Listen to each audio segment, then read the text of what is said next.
2ஆம் அதிகாரம். 14 வருஷம் சென்ற பின்பு நான் தீத்துவை கூட்டிக் கொண்டு பர்னபாவுடனே கூட மறுபடியும் எருசலேமுக்கு போனேன். நான் தேவ அறிவிப்பினாலே போய் புறஜாதிகளிடத்தில் நான் பிரசங்கிக்கிற சுவிசேஷத்தை அவர்களுக்கு விவரித்து காண்பித்தேன். ஆயினும் நான் ஓடுகிறதும் ஓடினதும் வீணாகாதபடிக்கு எண்ணிக்கையுள்ளவர்களுக்கே தனிமையாய் விவரித்து காண்பித்தேன். ஆனாலும் என்னுடனே கூட இருந்த தீத்து கிரேக்கனாயிருந்தும் விருத்த சேதனம் பண்ணிக்கொள்ளும்படிக்கு கட்டாயம் பண்ணப்படவில்லை.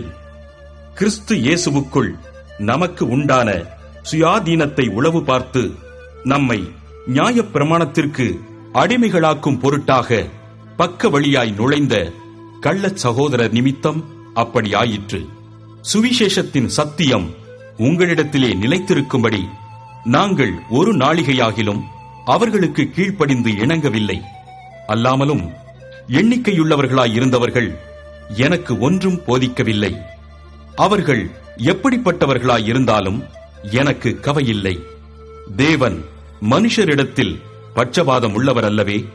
அதுவுமல்லாமல் விருத்த சேதனம் உள்ளவர்களுக்கு அப்போஸ்தலனாய் இருக்கும்படி பேதுருவை பலப்படுத்தினவர் புறஜாதிகளுக்கு அப்போஸ்தலனாய் இருக்கும்படி என்னையும் பலப்படுத்தினபடியால் விருத்த சேதனம் உள்ளவர்களுக்கு சுவிசேஷத்தை பிரசங்கிக்கும்படி பேதுருவுக்கு கையளிக்கப்பட்டது போல விருத்த சேதனம் இல்லாதவர்களுக்கு பிரசங்கிக்கும்படி அது எனக்கும் கையளிக்கப்பட்டதென்று அவர்கள் கண்டு எனக்கு அளிக்கப்பட்ட கிருபையை அறிந்தபோது தூண்களாக எண்ணப்பட்ட யாக்கோபும் கேபாவும் யோவானும் தாங்கள் விருத்த சேதனம் உள்ளவர்களுக்கும் நாங்கள் புறஜாதிகளுக்கும் பிரசங்கிக்கும்படி அந்நியோன்ய ஐக்கியத்திற்கு அடையாளமாக எனக்கும் பர்னபாவுக்கும் வலதுகை கொடுத்து தரித்திரரை நினைத்துக் கொள்ளும்படிக்கு மாத்திரம் சொன்னார்கள்.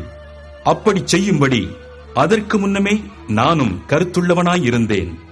மேலும் பேதுரு அந்தியோகியாவுக்கு வந்தபோது அவன் மேல் குற்றம் சுமந்ததினால் நான் முகமுகமாய் அவனோடே எதிர்த்தேன். எப்படியெனில் யாக்கோபினிடத்திலிருந்து சிலர் வருகிறதற்கு முன்னே அவன் புறஜாதியாருடனே சாப்பிட்டான். அவர்கள் வந்தபோதோ விருத்த சேதனம் உள்ளவர்களுக்கு பயந்து விலகிப் பிரிந்தான். மற்ற யூதரும் அவனுடனே கூட மாயம் பண்ணினார்கள். அவர்களுடைய மாயத்தினாலே பர்னபாவும் எழுப்புண்டான். இப்படி அவர்கள் சுவிசேஷத்தின் சத்தியத்திற்கேற்றபடி சரியாய் நடவாததை நான் கண்டபோது எல்லாருக்கும் முன்பாக நான் பேதுருவை நோக்கிச் சொன்னது என்னவென்றால், யூதனாயிருக்கிற நீர் யூதர் முறைமையாக நடவாமல் புறஜாதியார் முறைமையாக நடந்து கொண்டிருக்க புறஜாதியாரை யூதர் முறைமையாக நடக்கும்படி நீர் எப்படி கட்டாயம் பண்ணலாம்? புறஜாதியாரில் பிறந்த பாவிகளாயிராமல் சுபாவத்தின்படி யூதராயிருக்கிற நாமும் இயேசு கிறிஸ்துவை பற்றும் விசுவாசத்தினாலே அன்றி நியாயப்பிரமாணத்தின் கிரியைகளினாலே மனுஷன் நீதிமானாக்கப்படுவதில்லை என்று அறிந்து நியாயப்பிரமாணத்தின் கிரியைகளினால் அல்ல, கிறிஸ்துவை பற்றும் விசுவாசத்தினாலே நீதிமான்களாக்கப்படும்படிக்கு கிறிஸ்து இயேசுவின் மேல் விசுவாசிகளானோம். நியாயப்பிரமாணத்தின் கிரியைகளினாலே எந்த மனுஷனும் நீதிமானாக்கப்படுவதில்லையே. கிறிஸ்துவுக்குள் நீதிமான்களாக்கப்படும்படி நாடுகிற நாமும் பாவிகளாக காணப்படுவோமானால் கிறிஸ்து பாவத்திற்கு காரணரோ அல்லவே? நான் இடித்து போட்டவைகளையே நான் மறுபடியும் கட்டினால் பிரமாணத்தை மீறுகிறவன் என்று காணப்படுவேன். தேவனுக்கென்று பிழைக்கும்படி நான் நியாயப்பிரமாணத்தினாலே நியாயப்பிரமாணத்திற்கு மரித்தேனே. கிறிஸ்துவுடனே கூட சிலுவையில் அறையப்பட்டேன். ஆயினும் பிழைத்திருக்கிறேன். இனி நான் அல்ல, கிறிஸ்துவே எனக்குள் பிழைத்திருக்கிறார்.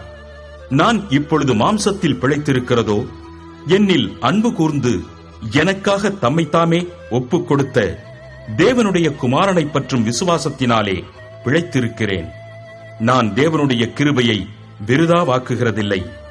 நீதியானது நியாயப்பிரமாணத்தினாலே வருமானால் கிறிஸ்து மரித்தது வீணாயிருக்குமே.